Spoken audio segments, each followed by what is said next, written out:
बोली भारत माता की।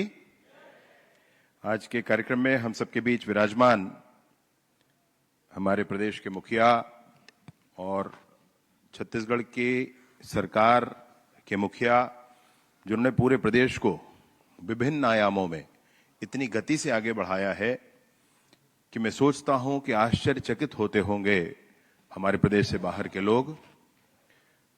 आज जब हम कौशल उन्नयन की दिशा में ये कार्यशाला कर रहे हैं और ये सोच रहे हैं कि हमको छत्तीसगढ़ में इसको शीघ्रता से आगे बढ़ाना है, क्योंकि बहुत बड़ी हमारे लगभग 70 लाख युवा हमारे छत्तीसगढ़ में है और उन सबको कौशल के क्षेत्र में उन्नत करना है।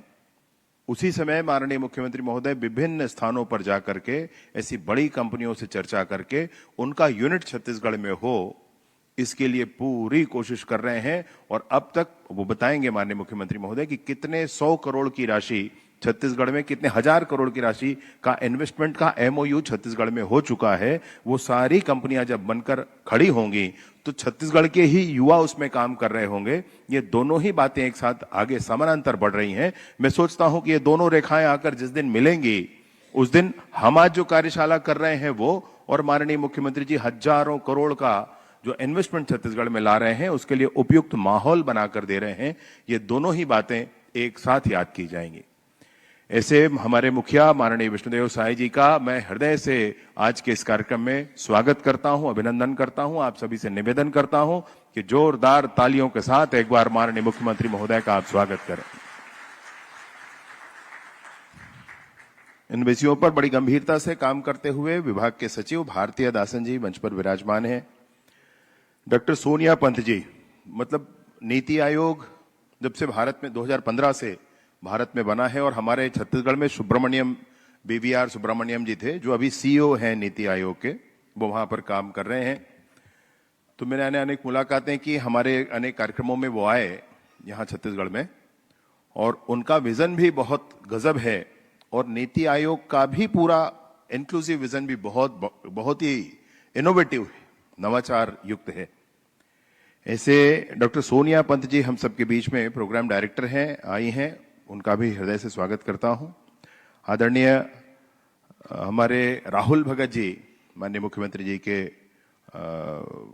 निकटस्थ सहयोगी, उनका भी हृदय से अभिनंदन है।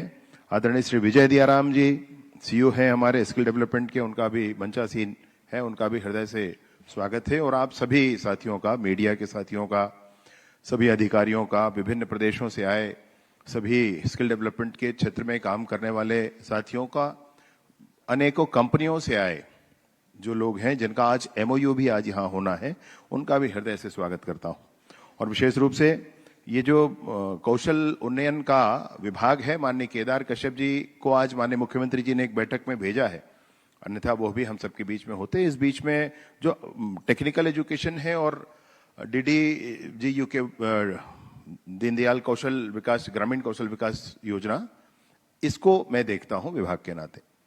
जो भी है, मसला यह है कि हमारे छत्तीसगढ़ की आवश्यकताएं क्या है, कैसा होना चाहिए, पूरे प्रदेश में क्या होना चाहिए, अभी तक छत्तीसगढ़ क्या कर रहा है।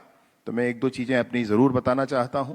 टेक्निकल एजुकेशन के फील्ड में काम करते हुए उस विभाग के माध्यम से हम लोगों ने एक iHub बनाया है। iHub का जो गुजरात का मॉडल है, आप लोग गए होंगे तो आप लोगों ने देखा होगा। इनोवेटिव मतलब छत्तीसगढ़ के किसी लड़के, किसी लड़की के मन में दूर गांव जंगल में कोई विचार आता है कि ये ऐसे किया जा सकता है। अब उस नए विचार का पोषण कैसे हो, उस नए विचार को लेकर के वो कहां जाए, वो नए विचार उसको भूमि पर आने के लिए, वह जो बीज मन में आया है वह धरातल पर उतर आए, मूर्त रूप ले ले, इसके लिए वह व्यथित है, वह उत्साहित भी है, वो कहां जाए। तो ऐसे सारे नवाचारियों के लिए जो स्थान बना है वो छत्तीसगढ़ iHub बना है। उसका यूनिट हम अभी इस महीने माननीय मुख्यमंत्री महोदय के हाथों रायपुर इंजीनियरिंग कॉलेज में प्रारंभ करने वाले हैं। बाद में भवन बनेगा, सब कुछ होगा, परंतु ऐसे किसी भी नवाचार वाले विचार को लेकर के जब कोई व्यक्ति वहां आएगा तो उसको उसकी उन विचारों की फीजिबिलिटी देख करके, वो कितना फीजिबल है ये देख करके उनका रजिस्ट्रेशन हो जाएगा, और रजिस्ट्रेशन हो जाने के बाद बैंक लोन भी उनको मिल सकता है, कुछ सब्सिडी भी, कुछ लोन, कुछ ग्रांट भी सरकार की ओर से मिल सकता है, काम करने की जगह मिल सकती है, और इन सारी चीजों के साथ वो वहां रहकर और अपने उस विचार के करस्पॉन्डिंग प्रोटोटाइप डिजाइन कर सकता है। और जितने भी यहां पर स्थानीय नौजवान एंटरप्रेन्योरशिप करने वाले नौजवान इंडस्ट्रियलिस्ट हैं, वह भी उसमें जुड़े हुए हैं। वो इसलिए क्योंकि प्रोटोटाइप जब उनका बनकर उस विचार का तैयार होगा तो उसका कॉमर्शियल प्रोडक्शन करने के लिए वो कंपनियों के साथ अनुबंध कर पाएंगे और कॉमर्शियल प्रोडक्शन करके एक यूनिट वो शुरू कर पाएंगे, एक बिजनेस वो शुरू कर पाएंगे। इसलिए आई हब शुरुआत किया गया है। मई महीने में इसका औपचारिक उद्घाटन माननीय मुख्यमंत्री महोदय के हाथों हो जाएगा। इसके साथ ही साथ बहुत हम लोग राजनीतिक कार्यकर्ता हैं, प्रैक्टिकली जो बात समझ में आती है, मुर्गी बेचने वाले अगर एक जगह मुर्गी फार्म बना करके और वहीं प्रोडक्शन करके और वहीं से बेच दिया तो जनता को क्या लाभ हुआ? इसमें बड़ी स्पष्टता के साथ, जैसे माननीय मुख्यमंत्री जी ने अभी बस्तर में बैठक ली, उन्होंने स्पष्ट किया बस्तर में बस्तर मॉडल लागू होगा। अगर किसी को ऐसा करना भी है, वहां पर पोल्ट्री फार्म भी डालना है, तो बस्तर के दूर गांव-गांव में बसे लोगों के घर में मुर्गी पलना चाहिए और वो मुर्गी यहां पर एक साथ एकत्रित होकर के आगे बढ़ना चाहिए, आगे बिकना चाहिए। इस मॉडल को तैयार किया जाना चाहिए। इस तरह के मॉडल तैयार किए जाने चाहिए, जैसे कि बजाज का बल्ब होता है, जैसे कि लिज्जत का पापड़ होता है, घरों में बनता है, सील मोहर उसका स्टैंडर्ड फिक्स है, और वो एक उस स्टैंडर्ड के बाद आकर के एक जगह सील लग करके फिर उसकी मार्केटिंग, लॉजिस्टिक्स, ये सब उसकी चिंता की जाती है। जिसमें लोग जुड़े, जिसमें जनता जुड़े, जिसमें गांव का व्यक्ति जुड़े, जिसमें गरीब जुड़े, जिसमें उसके हाथ में स्किल हो। स्किल मतलब किसी एक जगह पर, एक स्थान पर जाकर के वीटीपी जो हम बनाकर चलते हैं, अभी वीटीपी का कॉन्सेप्ट हो गया कि एक कमरे में रखा कंप्यूटर, ये सब मिलाकर वीटीपी। जबकि वीटीपी का कॉन्सेप्चुअली विषय ये था कि अगर कोई व्यक्ति मैकेनिक है और एक सड़क के किनारे उसकी दुकान है मैकेनिक की, मोटरसाइकिल बनाने की दुकान, तो वो वीटीपी हो सकता है और वहां पर एक व्यक्ति पंजीकृत हो सकता है वहां पर प्रशिक्षण प्राप्त करने के लिए, वो उसका प्रशिक्षक हो सकता है और इसको मान्यता देनी चाहिए। तो ये वीटीपी होना चाहिए भाई, इस तरह का वीटीपी होना चाहिए। जो जहां प्रैक्टिकली काम कर रहा है वो वीटीपी होगा। एक कमरे में रखा कंप्यूटर और उसपे कोई काम करने वाला, ये वीटीपी नहीं होता है। नीति आयोग के साथ भी और माननीय प्रधानमंत्री जी एक सीएम कॉन्क्लेव करके एक मीटिंग लेते हैं हर 3 महीने में, और जब माननीय प्रधानमंत्री जी बोलते हैं तो ऐसे लगता है कि कल्पना लोक से कोई बोल रहा है। मैं सौभाग्यवश 3 ऐसी बैठकों में रहा उनके साथ, माननीय मुख्यमंत्री जी के साथ हम लोग गए थे, उस बैठक में रहा मैं। तो वो ऐसे बोलते हैं जैसे कल्पना लोक से कोई बोल रहा है। वो सारी बातें, सारी बारीकियां जिसको हमारे समाज में उतर आना चाहिए, वो सब बातें होती। बस्तर में अगर हम बात करें और बस्तर के माइनर फॉरेस्ट प्रोड्यूस के डेवलपमेंट के बारे में बात ना करें तो कैसे चल सकता है? अभी हमारे SRLM, NRLM जो संस्थाएं हैं, जो बहुत सारे ग्रुप हैं, उनके तरफ से हमने आग्रह किया है IIT भिलाई से कि बस्तर का कोई माइनर फॉरेस्ट प्रोड्यूस है A, और उससे बन सकता है A1, A2, A3 up to X whatever. तो A से A1 बनेगा तो उसका प्रोसेस क्या होगा और उसका मशीनरी क्या होगा, आप हमारे लिए डेवलप कर दीजिए, रिटर्न डेवलप कर दीजिए। People are knowing this thing.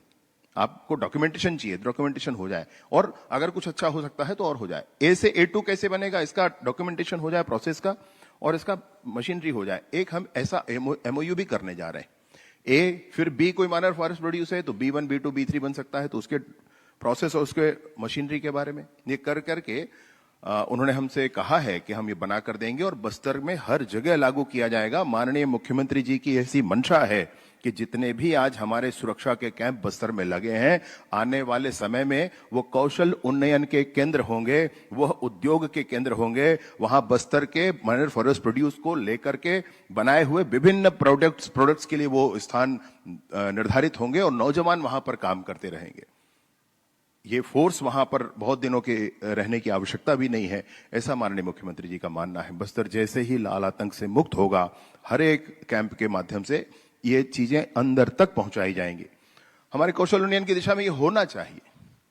AI ही माध्यम नहीं है, AI पर भी काम हो, ना ही नहीं है, परंतु जो आवश्यकता है मुझे बहुत बड़ी प्रसन्नता हुई है जान करके कि ड्राइविंग हम सिखाने वाले हैं, हम क्रेन पर काम करना सिखाने वाले हैं। बड़ी प्रसन्नता हुई इस विषय को जान करके कि हम स्थानीय आवश्यकता को, रीजन स्पेसिफिक और कल्चरली रिलेवेंट, इन चीजों पर फोकस कर रहे हैं।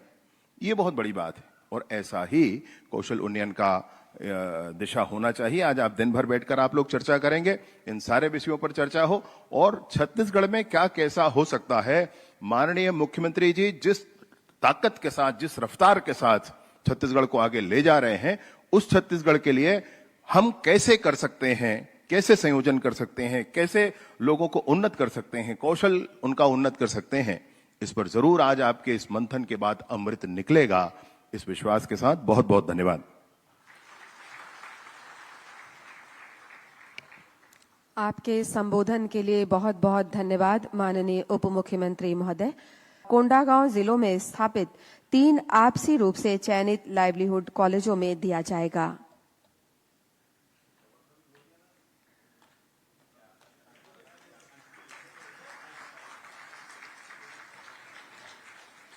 छत्तीसगढ़ की विकास यात्रा में एक और उपलब्धि, एक और कड़ी जुड़ चुकी है।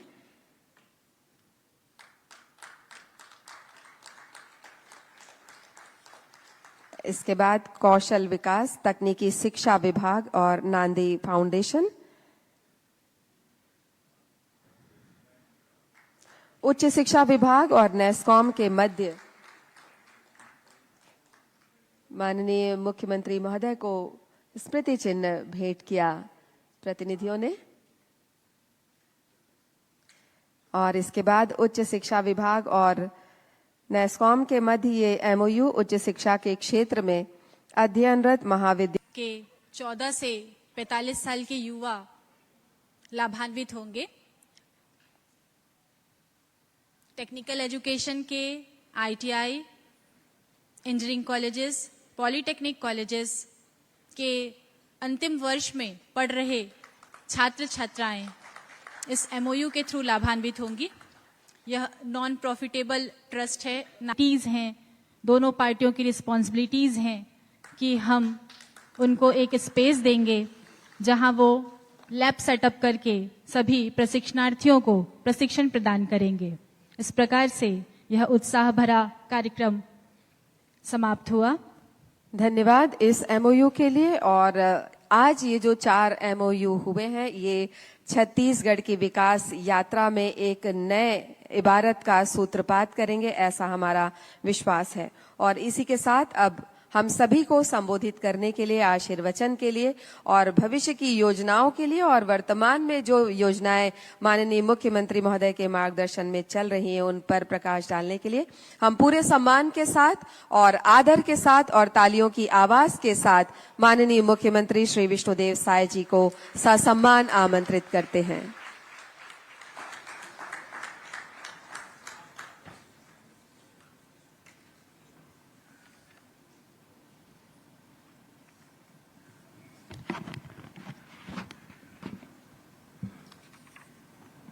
बोलिए भारत माता की, भारत माता की, छत्तीसगढ़ महतारी की, छत्तीसगढ़ महतारी की।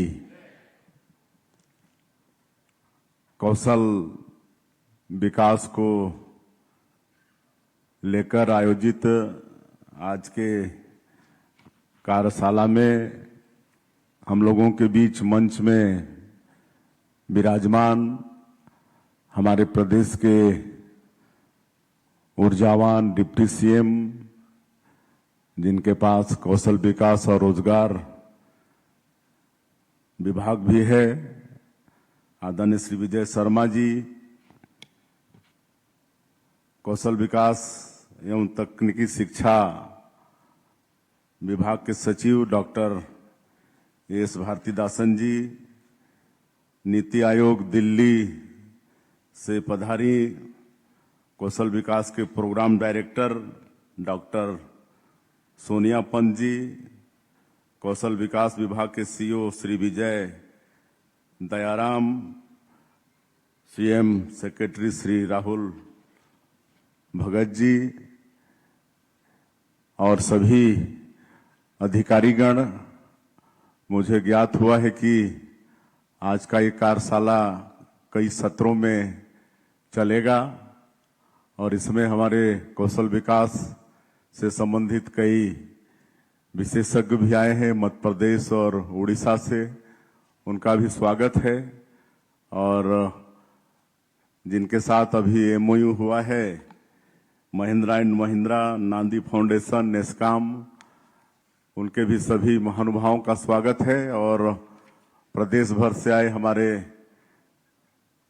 प्रतिभागी युवा भाइयों और बहनों और मीडिया के साथियों, आज के इस कार्यशाला में आप सभी लोगों का मैं हृदय से अभिनंदन और स्वागत करता हूं।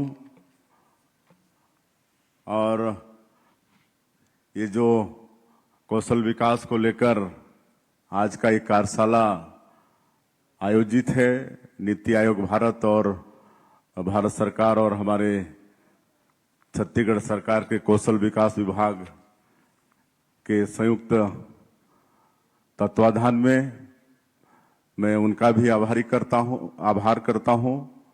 कहे कि आज के इस समय में इसकी बड़ी आवश्यकता है।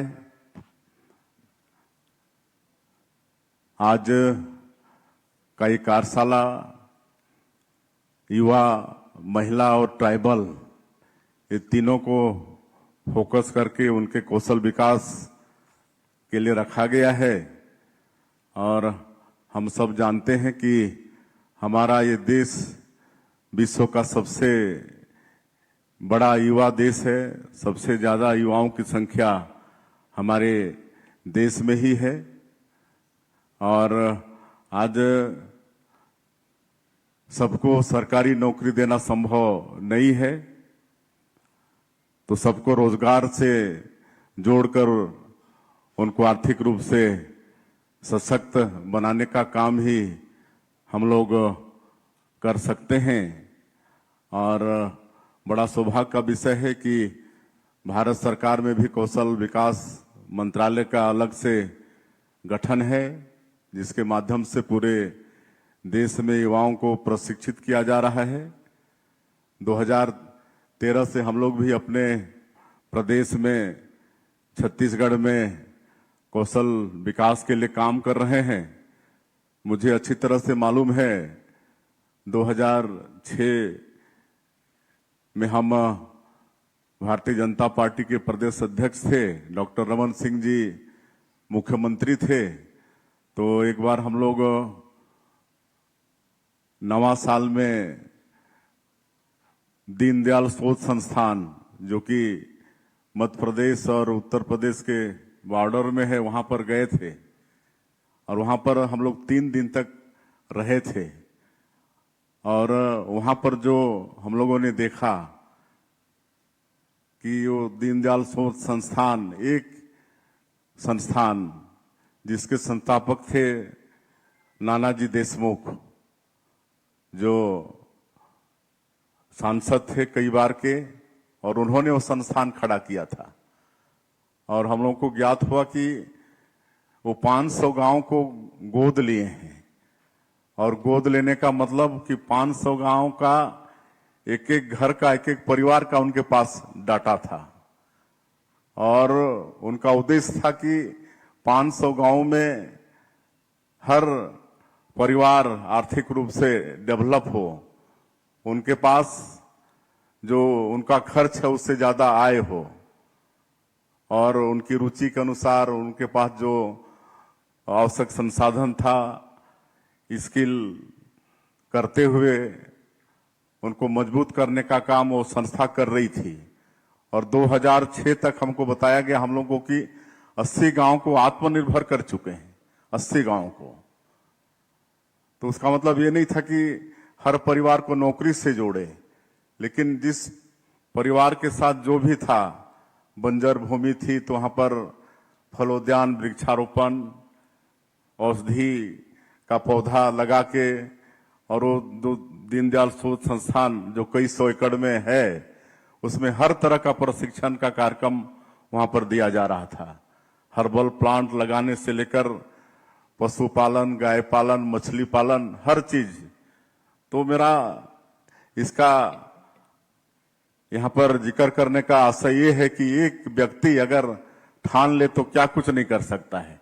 और आज जब हम 2025 में हैं तो आज 2006 की हम बात कर रहे हैं। उस समय 80 गांव एक संस्थान आत्मनिर्भर बना चुका था। आज तो और भी कितने गांव आत्मनिर्भर हो चुके होंगे। तो ये तो हमारी पूरी सरकार है, भारत सरकार है, छत्तीसगढ़ सरकार है। तो हम लोग चाहेंगे तो क्या कुछ नहीं कर सकते हैं। तो निश्चित रूप से ये जो कार्यशाला है जो आज दिन भर कई सत्रों में चलेगा और इसमें हमारे कौशल विकास के कितने विशेषज्ञ आए हैं, बड़ा ये सार्थक रहेगा ये कार्यशाला, ऐसा मैं समझता हूं। और इसका लाभ निश्चित रूप से हमारे छत्तीसगढ़ को मिलेगा। छत्तीसगढ़ में भी बहुत युवा हैं और आज मुझे बड़ी खुशी हुई जानकर कि महिंद्रा एंड महिंद्रा वालों के साथ एमओयू हुआ है। वो भी ट्रैक्टर बनाने का प्रशिक्षण हमारे बच्चों को देंगे। आज जहां हम लोग बात कर रहे हैं, ट्राइबल को फोकस कर रहे हैं इस कार्यशाला में। तो ट्राइबल, चूंकि मैं भी उसी कौम से हूं, गांव का रहने वाला हूं, तो अच्छी तरह से मैं ट्राइबल लोगों की बात समझ सकता हूं, जान सकता हूं। आज जो ज्यादा पढ़ लिख जाते हैं ट्राइबल समाज से, वो तो कोई ना कोई नौकरी में जुड़ ही जाते हैं, लेकिन कई लोग फेल हो जाते हैं। कोई 12वीं फेल हो गया, कोई 10वीं फेल हो गया, कोई 8वीं तक ही पढ़ पाया। तो ऐसे लोगों को निश्चित रूप से जो आज एमओयू हुआ है महिंद्रा एंड महिंद्रा से, वो लोग ट्रैक्टर सिखाने का काम, मैकेनिक का काम करेंगे तो बहुत लाभ होगा। आज गांव-गांव में ट्रैक्टर है। आज गांव में भी लोग बैल छोड़ दिए हैं जोतना, काहे कि छोटा छोटा परिवार हो गया है। अगर बैल रखते हैं तो चराने की भी समस्या होती है, तो इसलिए वो ट्रैक्टर से खेती करना उनको आसान भी होता है और वो सस्ता भी होता है। तो ट्रैक्टर आज एक एक गांव में कई कई ट्रैक्टर हैं। तो निश्चित रूप से हमारे ऐसे क्षेत्र के बच्चे मैकेनिक का काम सीखेंगे तो बहुत उनको लाभ होगा। आज हम लोग जब गांव में देखते हैं, शहर में तो अलग बात है, लेकिन गांव में एक इलेक्ट्रिशियन खोजते हैं तो 2-2, 3-3 दिन वेट करना पड़ता है। प्लम्बर खोजते हैं तो 2-2, 3-3 दिन वेट करना पड़ता है। तो आज हम ऐसे ग्रामीण क्षेत्र में प्लम्बर, आपके इलेक्ट्रिशियन, इसमें भी हम लोग प्रशिक्षित कर सकते हैं हमारे बच्चों को। हालांकि आज हमारे छत्तीसगढ़ में लाइवलीहुड कॉलेज है, आईटीआई भी हम लोग हर ब्लॉक में करीब करीब स्थापित किए हैं। और इस साल आईटीआई को और मजबूत करने के लिए हम लोग बजट में प्रावधान भी किए हैं। आईटीआई हमारे मजबूत होंगे, वहां पर फैकल्टी होगी तो बच्चों को ज्यादा वहां पर सीखने के लिए अवसर मिलेगा। तो और मैं समझता हूं कि ट्राइबल लोगों को जब हम फोकस कर रहे हैं तो एक तो रुचि जानना पड़ेगा उनका, कहे कि रुचि के अनुसार ही उनको कौशल विकास देंगे और उसी में आगे बढ़ाएंगे तो फायदेमंद होगा। और जहां तक हमारा जो ट्राइबल है वो कोई उसको बिजनेस व्यवसाय पकड़ा देंगे तो उसमें वो फेल हो जाएगा। लेकिन अगर हम उनको पशुपालन, मत्स्य पालन, बकरी पालन ये सब में आगे बढ़ाते हैं, कहे कि वो रुचि का उनका विषय है, उन शुरू से ही वो जुड़े हुए हैं, तो उसमें अगर हम लोग आगे बढ़ाते हैं। और इस बार हम लोग छत्तीसगढ़ के बजट में ये मतलब बहुत बजट रखे हैं, बकरी पालन, मत्स्य पालन, मुर्गी पालन, इस सब के लिए भी। तो निश्चित रूप से उसमें उनको आगे बढ़ाया जाए, स्किलिंग किया जाए। पिछले दिनों का मेरा अनुभव है कि हम लोग सरकार के माध्यम से लोन तो पकड़ा दिए, टारगेट पूरा हो गया, उनको स्किल नहीं कर पाए तो सारे फेल हो गए। इसलिए अगर सरकार का कोई योजना है, लोन भी उनको देते हैं तो उनको पहले स्किल कर लें, तब वो जाके सफल होगा। तो ये सब है। आज से मैं बहुत पहले की बात अगर करूंगा, क्योंकि मैं आज 35 साल हो गया है राजनीति के क्षेत्र में, और हमारे क्षेत्र में तो पीवीटीजी लोग भी बहुत हैं, कोरवा बिरहोर लोग हैं। उस समय की सरकार उनको सीधे बकरी पालन वगैरह दे दी, उनको कुछ अनुभव था ही नहीं। उसको मार के खा गए मार के खा गए। तो ये सब होता है, इसलिए उनको उनके रुचि के अनुसार, अलग अलग लोगों की अलग अलग रुचि हो सकता है, रुचि के अनुसार उनको स्किलिंग करेंगे। फॉरेस्ट प्रोड्यूस, सैकड़ों तरह का फॉरेस्ट प्रोड्यूस है। आज हमारे क्षेत्र में महुआ है। अब महुआ को उधर खाली वो लिकर बनाना जानते हैं, लेकिन आज थोड़ा स्किल डेवलपमेंट हुआ है। तो जसपुर में ही हमारा महिला हेल्थ ग्रुप की महिलाएं वहां पर जसप्योर के नाम से महुआ से लड्डू बना रही हैं, अचार बना रही हैं, कैंडी बना रही हैं। तो आज जो 40-50 रुपया किलो का महुआ है वो आज 300, 400, 500 रुपया किलो बिक रहा है। तो इस तरह से अनेक फॉरेस्ट प्रोड्यूस हैं ट्राइबल क्षेत्र में। आपका महुआ है, इमली है, साल सीड है, उधर तरह तरह के नेचुरल जैक फ्रूट वगैरह हैं। तो ये सब में उनको हम लोग स्किलिंग करके ये सब उनको रोजगार पकड़ाएंगे तो निश्चित रूप से उसमें वो लोग सफल भी होंगे। तो और खेती में भी इनको आगे बढ़ा सकते हैं। खेती में भी सब्जी भाजी ये सब का भी स्किलिंग करा के मतलब उनको आगे बढ़ा सकते हैं। और जहां तक युवा लोग हैं, आज प्रधानमंत्री मुद्रा योजना है, तो एक स्किलिंग के साथ साथ एक अलग से उनके हेल्प के लिए, कहे कि मैं जानता हूं ग्रामीण क्षेत्रों में अगर कॉर्पोरेशन नहीं मिला अपने को, उनको मतलब बैंक वगैरह का, तो एक बार दो बार जाने के बाद वो छोड़ देते हैं। वो ज्यादा परिश्रम करना जानते नहीं हैं। एक बार दो बार में उनको लोन वगैरह सब मिल गया तब तो रोजगार से जुड़ते हैं, नहीं तो ज्यादा वो मतलब वो जाना भी पसंद नहीं करते हैं। तो ये सब भी देखना पड़ेगा। स्किलिंग के साथ साथ उनको बैंक वगैरह से लोन भी आसानी से मिल जाए, ये भी चिंता करनी पड़ेगी। और महिलाएं आज महिला स्व सहायता समूह का जब से गठन हुआ है बहुत आगे आई हैं महिलाएं भी। आज कई जगह महिलाएं बहुत अच्छा काम कर रही हैं। ड्रोन चलाना भी आज सीख गई हैं। उससे दवाई और उर्वरक वगैरह की छिड़काव भी कर पा रही हैं। और कई जगह साबुन, अगरबत्ती ये सब बनाने का काम भी महिलाएं कर रही हैं। तो ऐसे महिलाओं की जब हम बात करते हैं तो उनको भी चिन्हित करके कौन साबुन बनाना चाहती है, कौन महिला हेल्थ ग्रुप, कौन अगरबत्ती, कौन अचार पापड़, तो उनके रुचि के अनुसार उनको स्किलिंग करके उनको आगे बढ़ाएंगे। तो निश्चित रूप से जो आज की कार्यशाला का जो उद्देश्य है, यूथ, महिला और ट्राइबल, इनको हम लोग आगे बढ़ा पाने में सफल होंगे। और जैसा हमारे डिप्टी सीएम साहब बता रहे थे कि हमारी सरकार रोजगार पर विशेष ध्यान दे रही है। हम लोग जो न्यू इंडस्ट्रियल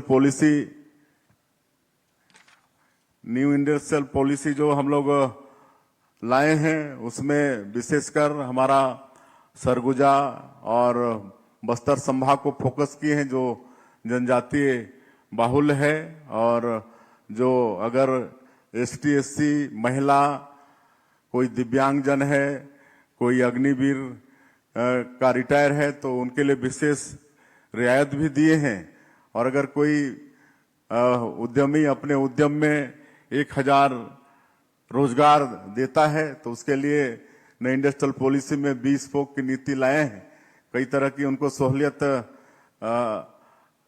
हम लोग दे रहे हैं। तो निश्चित रूप से इसका फायदा आने वाले समय में होगा, ऐसा हम समझते हैं।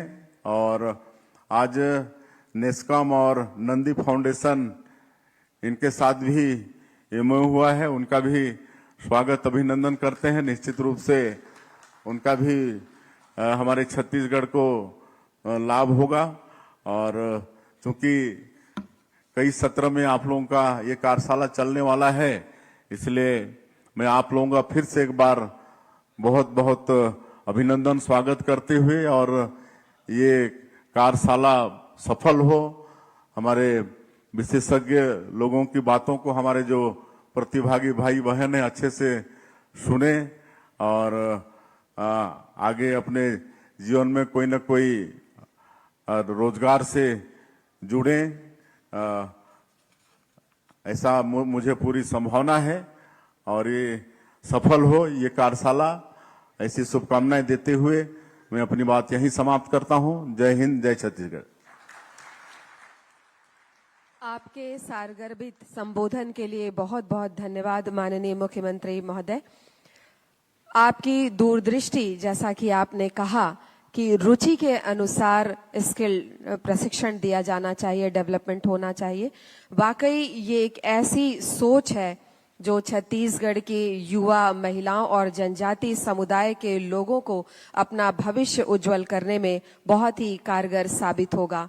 और जैसा कि आपने अपने संबोधन में कहा कि छत्तीसगढ़ में युवाओं की संख्या बहुत ज्यादा है, भारत में जो युवा शक्ति है उसकी संख्या ज्यादा है, तो हम आप सभी दर्शकों को बताना चाहेंगे कि हमारा छत्तीसगढ़ भी 25 वर्ष का युवा राज्य है और एक युवा में कितनी प्रबल संभावना होती है आगे बढ़ने की और अपना भविष्य को गढ़ने की, उज्जवल